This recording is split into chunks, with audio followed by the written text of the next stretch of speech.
नमस्कार दोस्तों, स्वागत है आपका साइट फॉर वर्ल्ड के ऑफिशियल लर्निंग प्लेटफॉर्म पर, जहां स्टूडेंट्स और जॉब सीकर्स के लिए करियर, टेक्नोलॉजी और प्लेसमेंट से जुड़ी इंडस्ट्री ओरिएंटेड और प्रैक्टिकल नॉलेज दी जाती है। अगर आप अपनी स्किल्स को नेक्स्ट लेवल तक ले जाना चाहते हैं तो आप बिल्कुल सही जगह पर आए हो। चलिए शुरू करते हैं आज का इम्पोर्टेंट सेशन। नमस्ते स्टूडेंट्स। मशीन लर्निंग में मॉडल बनाना एक बात है, पर यह पता लगाना कि वो मॉडल सच में अच्छा है या नहीं, ये बिल्कुल अलग गेम है। आप रेडी हो? फोकस मोड ऑन है ना? तो चलिए आज हम इसी मॉडल इवैल्यूएशन की दुनिया में डीप डाइव करते हैं। सोचो, आपने एक मॉडल बनाया और उसकी एक्यूरेसी आई 99%। कैसा लगा सुनकर? जबरदस्त है ना? पर क्या हो अगर मैं कहूं कि ये 99% एक्यूरेसी बिल्कुल बेकार हो सकती है? हाँ बिल्कुल, ये नंबर आपको धोखा भी दे सकता है।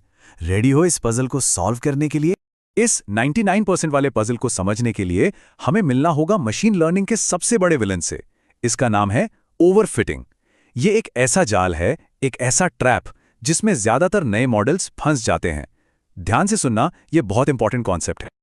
अब स्क्रीन पर देखो, ये मॉडल अपने ट्रेनिंग डेटा पर एकदम परफेक्ट है, एक भी गलती नहीं, 100% स्कोर। पहली नजर में तो ये एक सुपर मॉडल लग रहा है, अ सुपरस्टार। लेकिन असली प्रॉब्लम यहीं से शुरू होती है। प्रॉब्लम यह है कि इस मॉडल ने पैटर्न को सीखा नहीं है, इसने बस आंसर्स को रट्टा मार लिया है। बिल्कुल उस स्टूडेंट की तरह जो एग्जाम के लिए सब कुछ रट लेता है पर कॉन्सेप्ट नहीं समझता। इसका मतलब क्या हुआ? जैसे इसके सामने कोई नया अनजान डेटा आएगा, ये फेल हो जाएगा। समझ आ रहा है मैं क्या बोल रहा हूं? सीखने और रट्टा मारने में फर्क क्लियर है? इसी चीज को टेक्निकल लैंग्वेज में हम कहते हैं ओवरफिटिंग। ये तब होता है जब आपका मॉडल इतना ज्यादा फ्लेक्सिबल हो जाता है कि वो डेटा के नॉइस को यानी फालतू डिटेल्स को भी रूल समझकर सीख लेता है।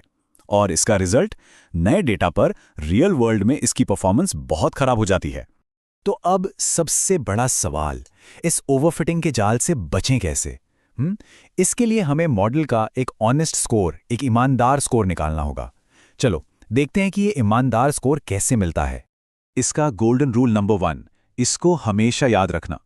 एक मॉडल की असली परफॉर्मेंस जानने के लिए उससे हमेशा अनसीन डेटा पर टेस्ट करना पड़ता है। ऐसा डेटा जो उसने ट्रेनिंग के टाइम कभी देखा ही नहीं। एग्जाम में नए सवाल आते हैं, राइट? बिल्कुल वैसा ही। पर अब आप सोच रहे होंगे, ये अनसीन या नया डेटा आएगा कहां से? सिंपल है, हम अपने ही डेटा को स्मार्ट तरीके से डिवाइड करते हैं। इसके लिए कई टेक्निक्स हैं, जैसे कि आप स्क्रीन पर देख रहे हो, होल्ड आउट, क्रॉस वैलिडेशन और बूटस्ट्रैप। ये सब बेसिकली अनसीन डेटा का एक सिमुलेशन क्रिएट करते हैं। फोकस बना हुआ है ना? ये थोड़ा टेक्निकल है बट बहुत जरूरी। ठीक है, अब परफॉर्मेंस नापने के लिए सही टूल यानी सही मैट्रिक चुनना भी जरूरी है। सही काम के लिए सही औजार, राइट? अगर आपका टास्क क्लासिफिकेशन है तो आप एक्यूरेसी, प्रिसिजन रिकॉल या एओसी यूज करोगे। अगर आप कोई वैल्यू प्रेडिक्ट कर रहे हो, जैसे घर की कीमत, तो आरएमएसई जैसी मैट्रिक यूज होगी। और अगर रैंकिंग का काम है, जैसे सर्च रिजल्ट्स, तो एनडीसीजी। पॉइंट यह है कि आपका गोल क्या है, उसी हिसाब से मैट्रिक सेलेक्ट करनी है। ये क्लियर हुआ? Okay, great. तो अब हमें मॉडल का एक ऑनेस्ट स्कोर निकालना आ गया है। पर अब क्या सिर्फ स्कोर देखना काफी है? नहीं, अब अगला स्टेप है इस स्कोर को सिस्टमैटिकली इंप्रूव करना। रेडी हो नेक्स्ट स्टेप के लिए? चलो देखते हैं।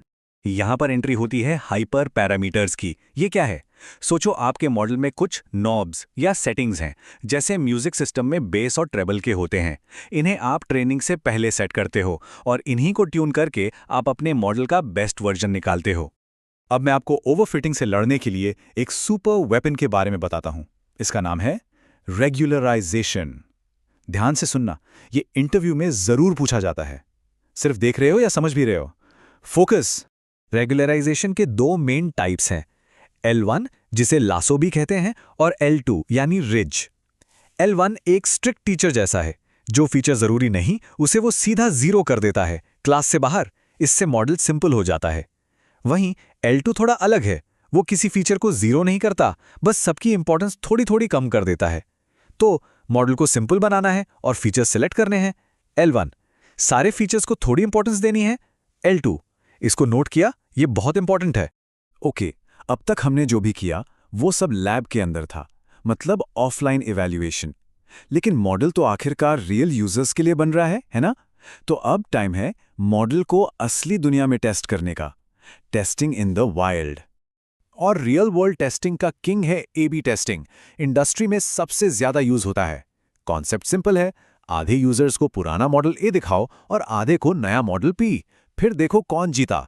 सुनने में आसान लगता है, पर इसमें बहुत लोग गलतियां करते हैं। सो स्क्रीन पे ध्यान है ना?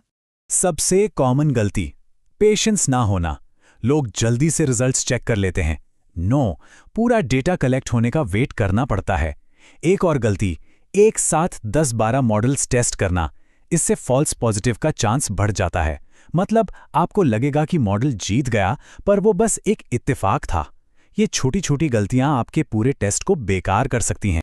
तो हमने इतना कुछ देखा, overfitting, offline evaluation, A/B testing, पर ये सब इतनी मेहनत आखिर क्यों जरूरी है? Why does it all matter? चलो इस सेशन का फाइनल और सबसे इंपॉर्टेंट पॉइंट समझते हैं। स्क्रीन पर लिखा है, The goal is to build measurably better models, not just models that look good on paper.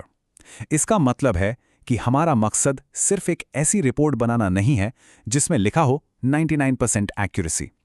असली गोल है एक ऐसा मॉडल बनाना जो रियल वर्ल्ड में, रियल यूजर्स के लिए सच में बेहतर रिजल्ट्स दे, जिसे हम नाप सकें। ये जो पूरा प्रोसेस हमने डिस्कस किया ना, यही असल में लर्नर मॉडल और मेमोराइजर मॉडल के बीच का फर्क बताता है। एक मॉडल जिसने सच में सीखा है और दूसरा जिसने सिर्फ जवाब रट लिए हैं। अगर इस पूरे सेशन से आप एक चीज याद रखना चाहते हो तो वो ये है, तो अगली बार जब आप कोई मॉडल बनाओगे या किसी मॉडल के बारे में सुनोगे तो अपने आप से ये सवाल जरूर पूछना, क्या ये मॉडल सच में लर्न कर रहा है या वो सिर्फ एक बेहतरीन मिमिक, एक नकलची है? इस पर सोचना जरूर। All the best. तो हमारे चैनल को सब्सक्राइब कीजिए और वीडियो को अपने दोस्तों के साथ शेयर जरूर कीजिए। कमेंट सेक्शन में अपना डाउट या नेक्स्ट टॉपिक लिखना मत भूलिएगा।